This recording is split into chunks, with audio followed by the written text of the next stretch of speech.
Welcome back, Boston Rock Talk. We just heard Harmar Superstar.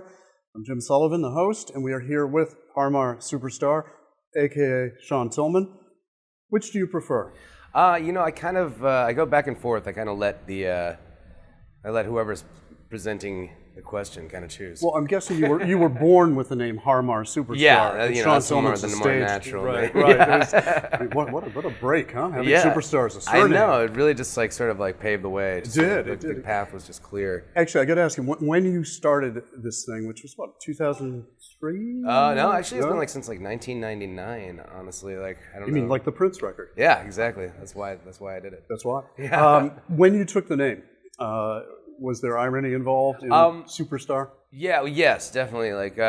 Harmar is the name of a terrible mall in suburban St. Paul, Minnesota, where I'd go see movies all the time. And I was working across the street with my dad, and I'd go there on lunch breaks and write lyrics about people, and kind of just try to. There was a lot of irony involved with the whole deal, and Superstar was definitely a choice. I didn't think I'd be here, 17 years later. Right. Yeah, stuck with it. Well, but you also perform as Sean Na. Yes. Also, and what is that act about? That's more kind of like Elvis Costello style, guitar pop that I write. Yeah. So it's a little bit different. But over the years, the styles of Harmar and Sean Na have kind of merged into one kind of mega Harmar thing. I feel like the writing I'm doing now is more kind of everything. Yeah. I got to ask this because I think this is what a lot of people might think upon, let's say, meeting you, seeing you in the street, saying hi, and then seeing you on stage with what you do. Yeah. There's a change that perhaps comes over you, and certainly I think comes over people who go, holy, what the? Yeah. Tell me about that little transition. It's kind of a way to command the audience, and a lot of people who see me play and then meet me afterwards, you're way more boring than I thought you would be. Obviously, people want me to be some crazy, kind of all over the place guy, but I'm really just kind of stoned and just sort of just kind of in my own head most of the time. But I think a lot of the fantastic nature of my show and just how I move around and get sweaty under lights, much like right now, is because I kind of I sing a lot of R&B and soul kind of stuff, and I look like this, and when you walk out on stage, you kind of have to come at people with everything you've got, so they don't even have a chance to think about how weird that is. Right. You know what I mean? It's true. Because I think people looking on YouTube or wherever they're checking first, it's puzzling to them. And then you open your mouth, and things change. When did you start singing? Were you a kid? I started singing as And being from Minneapolis, and we talked about Prince, and I know you cover Prince, right? What do you do? I do When You Were Mine. It's kind of my favorite one. There's so many. I think you could have a different favorite Prince song for every day of the year. There'll be 20 or 30 more albums coming out too. So exactly. Many more to choose from. But was he an influence? Definitely. I grew up in Minnesota, so that was kind of a huge inspiration, knowing that a guy like that lived an hour away from me and could be the biggest thing in the world. Yeah. And, just his music has always been. Even if I didn't grow up there, I would have found Prince, I'm sure, just like everybody else in the world. Did you ever meet him? I did, but I kind of kept any sort of meetings we'd have very brief, 1 to 2 words, because I love him so much that sometimes when you meet your idols, that whole thing can be destroyed. So if he was having a day where he felt pranking or toying with me, I probably would have destroyed my whole a third of my musical influence. It's funny. I met him once after a club show, and I kind of did the same as you. It was I didn't want to intrude. I did want to say hi and thank you. Yeah. And then it was just back away. Because it's you just want to get out of there. Yeah, right. Go unharmed. And also, he's like everybody else is trying to do that. Right. There's that. I want to ask you about all the different genres that you mash together. There's synth pop, there's soul and R&B, there's that really hard rock and ripping song, Famous Last Words. How does all that come together for you in that head of yours? I think it's just I've kind of always been just drawn to a very wide array of music, and I've went through so many phases, kind of growing up, I was lucky enough to get into music early enough, like say like around, become a real fan of things around the age like 8 or 9, where I kind of like had a vocabulary where I was listening to like the Beatles and the Velvet Underground, but at the same time, you know, like a lot of pop radio and like Belle Biv DeVoe and all that kind of stuff was coming into like my consciousness at the same time as like the Dead Kennedys. And I didn't have anyone telling me that wasn't cool or I couldn't do that. So I just sort of like went with it. And by the time everybody else was getting into it, I kind of just was already deep into a bunch of different things. It was sort of already established as your style. Yeah, exactly. Like, everything as opposed to one. Now, you didn't do this here for us, and I'm not sure if you do it anymore, but I know you used to perform sometimes shirtless. Oh, yeah. Still do? I mean, the shirt gets really sweaty. You could, a man's got to do what a man's got to do, right? You get preserved. But there is probably a slight comic sensibility when that happens, perhaps. Yeah. And I'm thinking, what I know about you, and I'm going to ask you, I mean, was there sort of a pivot at some point from maybe the ironic or comedic side to a more serious side? Yeah, I mean, there's certain, there's definitely, you know, kind of a period where I was trying to like kind of shed just being like the wild, like, guy running around in his underwear kind of shtick. You did the tighty whitey thing, right? Yeah. Okay. A lot of people would like kind of just like be beholden to that as like their image of you, which I get. And there's a time when you kind of like, after, you know, working hard on something for 10 years, you don't want like it all to be reduced to like this one thing that's just kind of really dumb, super fun, but like really, really just a dumb shtick. So you just sort of like have to work past it. I kind of took some years off, and I think when I came out with Bye Bye 17 and just kind of made like a straight up soul record, people were still with me that were there from the beginning, but I gained a lot more people. Mm-hmm. So kind of like naturally kind of phased over into what's happening now. And I feel very lucky that happened, because a lot of people can't pull that off. And I don't really know how I did, besides I think I had a couple songs that really just caught people up. I was going to say, putting humor in rock, I mean, I think it's one of the most difficult things to do. Yeah. And I think it's one of the most fun things to hear, probably to perform. Totally. But you know, there's sort of the Weird Al joke rock. Yeah, and I love Weird Al. I was wondering, who doesn't love Weird Al? I mean, I think we were talking about this in the van the other day. It's like Weird Al has to be like everybody's first favorite band. You know what I mean? like, because it's like he draws you in. You're like, this is fun, this is funny, and then you're like, well, I love this music. So like, I think my first 2 favorite records were Eat It and Beat It. You know what I mean? Because he got me like deeper into. Did you ever hear Flo and Eddie? Flo and Eddie. Yeah, I don't know. The Turtles. Yeah. Their comedic wing is a Flo. Oh, no way! It's hilarious. That's amazing. You got to check it out. You've got to discover that. There's an album called "Illegal, Immoral, and Fattening." Okay, it says it right there. Right? That's perfect. Oh my god. It's a dangerous game to play once in a while, but like I think a lot of musicians are comedians at heart, and a lot of comedians are musicians at heart too. So it's kind of like there's a gray area there. But also a lot of comedians are like the saddest people I know too. So like, you know, I mean, with the most emotion, and not just sad, but just kind of all over the spectrum there. So it's hard to be exclusive, I think. I want to ask you about your band here. You've got your full band is here with you now. Yeah. Correct. Okay. I noticed they seem to be in a gang of some sort with patches. Yeah. What is this Harmar Superstar gang? I mean, you know, we just want to be like kind of like I guess the vibe would be if you saw us walking down the street, you're not sure if you want to like fight us or make out with us. Or all at once. But also noticed, one of the people here noticed as we were watching the performance, that I believe your trumpet player does not have a patch yet. Oh, he's got the patch. Oh, he does have a patch? Oh, yeah. Okay, they're all on different sides. Oh, but that might have been it. Okay. Stage Don't worry. I thought. Yeah, there's no like jump-in ceremony or anything like that. I thought he might have to kill somebody. Yeah, exactly. Clear that up. He has to eat a trumpet. Speaking of killing somebody and death, famous last words. Yeah. Which I love and is the real, I think, curveball in a way, or fastball actually in your set.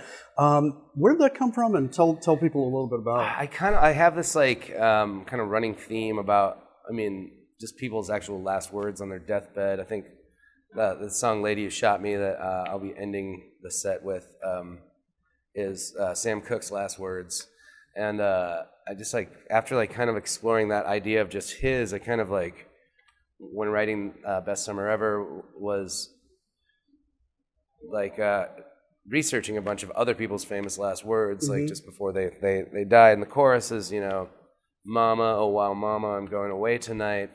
And that's kind of a mashup of when Truman Capote died, all he said was Mama over and over again. And when Steve Jobs died, he just kept saying wow over and over again. And then James Brown said, I'm going away tonight. That was the last thing he said. And I kind of liked how they all kind of worked together.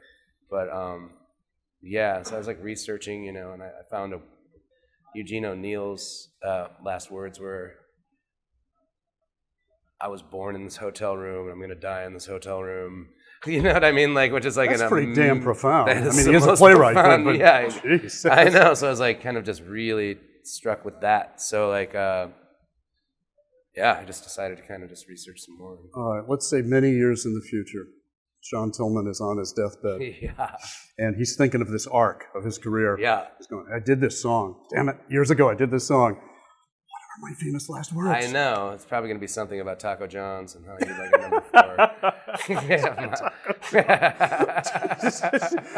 Could I have you like asking for one more? Or just more potato olays, please. I'm not sure. You know, that's one thing. Like, if I'm rehearsing for my final words, that's probably a bad place to be in my head. Yeah, it's probably. I'm hoping it'll be something more profound than that, but I'm guessing it won't be. And there's no retake. Yeah, you can't reset that one. Yeah, you can't retake the death shit. Since so much of what you do, I mean, is soul influenced. Who were your major soul? So you mentioned Sam Cooke before. Love Sam Cooke. Yeah. You know, I've always. I mean, you know, I grew up imitating Michael Jackson and Prince over and over again. Like Bruno Mars. Yeah, exactly. I mean, I love Bruno Mars. I like Bruno Mars. Great writer. But you know, Tina Turner was always big for me, and like even just like the like more like kind of honky tonk or rock and roll like Elton John kind of songs, and like Shaka Khan, and I don't. There's so many, you know. Yeah.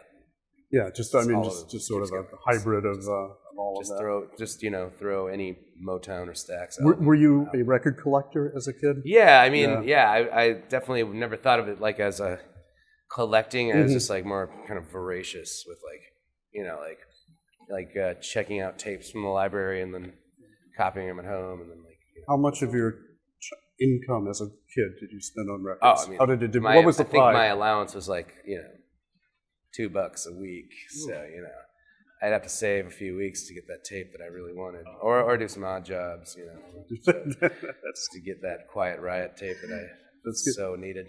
I almost let that go by, right?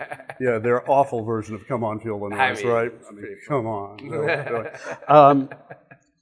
In terms of themes that you're addressing in songs, it's sometimes hard when people are hearing just the first take or something like that. But what kind of themes do you want to explore? What have you explored, and where do you want to go? I think like lately, just when I write, I kind of sit down and like try to keep things in a capacity of like really connecting with other people and like kind of being true to emotions more than trying to be impressive or anything like that. Like it's more just like about exploring like just real feelings. They coming from within you, or are they story songs at all? Or they used to be more story songs. Now it's more like real. And I kind of try to like blur the line between, you know, fiction and reality, but so it's not. It's probably more towards the real. Because I think for fans, and I'm certainly guilty of this too, is you look at a singer, you take what they sing, and you think that is them. Yeah. You know, in a lot of ways. And I mean, that's the whole. The idea is to project that, I guess. But oftentimes you realize, well, no, that's a character. Yeah, I mean, there's definitely characters, but not as like heavy on that end of the spectrum as it used to be. Yeah. Right. The band, has it been intact since the beginning, or has it been shifts? I don't know. I started out doing shows just by myself with a mini disc player and beats, like long time ago. That's like, you know, it was early kind of. Because when that was like a novel idea, like when like me and Peaches were both kind of starting it out at the same time, really? and like would play shows together, and it was kind of badass to just be able to like kind of do that when everybody else you knew was like going broke in a van with like 7 other dudes. Right, and you could come home from a tour with like, you know, a few months of rent and be like, wow, that was actually, I made money playing music. It's crazy.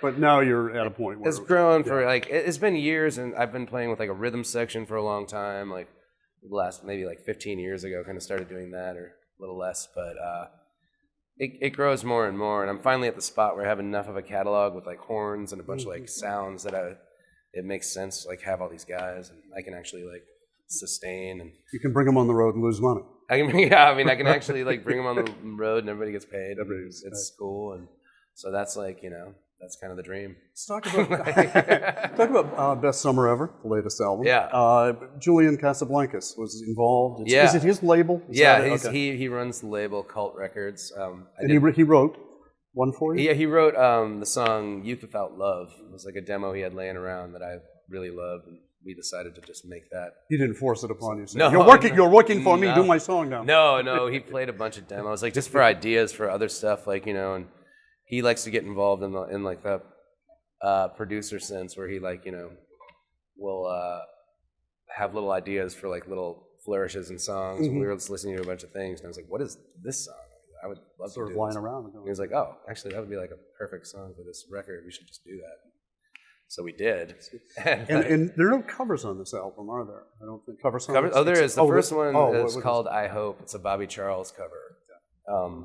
But other than that, I mean, technically, I'm singing Julian's song "Youth Without Love," but the other ones I wrote or co-wrote with friends. Right. Well, actually, you do some great covers. You do a Built to Spill cover. I know. Yeah. And I guess what attracts you? What makes you want to cover a song? What makes you think? Well, you can for the Built to Spill one, it's a song I've always loved. I never actually thought I would cover that one, because from that record, "There's Nothing Wrong with Love," my favorite song is "Car," actually. But I was doing the Onion's like AV Club undercover thing. Like they give you a list of songs to pick from, and that happened to be on there. And I was like, oh yeah, we're doing that one. And it just turned out to be kind of really like struck with a lot of people, which was great, because, you know, like I think there's a lot of us that are of a certain age or getting older in the indie rock community that need their the songs of their youth to be brought back. That's fun. Yeah, no, I know what you're saying. That's true. It's a good point. It's funny. Sometimes I think of it as all of one group of songs from, I mean, the 70s through now, but obviously people enter at certain points, and that is youth. You know, their youth. You're reminding them of that. So there's that. I mean, you know, I do a cover of Gilbert O'Sullivan, "Alone Again Naturally." Oh, do you really? Wow, songs. That's great. That's great. I put that out in an album called The Handler. Now, when you do that, "Alone Again," I mean, is it schlock at all, or is it straight up serious? It's serious. It was kind of produced in more of like sounds a little more pop, but it's like, it's not really schlock. I love that song for what it is. Like, it's like, I think I'm weirdly like, I heard that song forever. I always thought it was a Bee Gees song. And then I saw Virgin Suicides when it came out. I was like, wait, I got to find out who this guy is. And I got the soundtrack, and it was Gilbert O'Sullivan, which brought me to like his whole catalog, which I love. He's one of my favorite songwriters now. And after I did the cover, I actually I met him at Glastonbury 5 or 6 years ago, and I was playing with Neon, and he told me that it's like one of his favorite versions of the song. So it was kind of like a life dream accomplished. Nice. Yeah, I know. I was like, okay. That's like, because you never know. You can just be like, oh yeah, I hated that. Why'd you do that? What's the point, kid? You're going to play us out with "Lady You Shot Me." Yes. Is that it? Right, exactly. And you dropped a hint about that, but tell me a little bit about that. It's another death song. There you go. Yeah, it's based off Sam Cooke's alleged last words right before he was shot, or right after he shot. It would be "Lady, you're going to shoot me." No, it's basically allegedly his last words are "Lady, you shot me." After kind of a wild night. Yeah. And is that in the song, or did you just play off from that? I picked that as like a feeling for the rest of like a metaphor. Yeah. You know what I mean? Like, it wasn't gonna it's not like a biographical jam. It's a good place to take off from. Yeah, exactly. Final question. Final question on costuming. Today you had several different little changes. Yeah. Were those yoga pants you were wearing? Yeah, I mean, I think so. They're kind of warmer than that. I found them at this like linen store in my neighborhood that I had no idea I would have pants. I just found them like in this weird tub in the back. What best describes your fashion sense? Random. I like to do random and with many layers. Excellent. Well, sort of like the songs. Yeah, Not exactly. random, but layered. Yeah, exactly. Sean, thanks very much. Hell yeah, man. Appreciate Thank it. you. Really Thanks good for set. having me, man. Yeah, we had a great time. Thanks. And that's it. Boston Rock Talk with Harmar, our superstar. And we're good.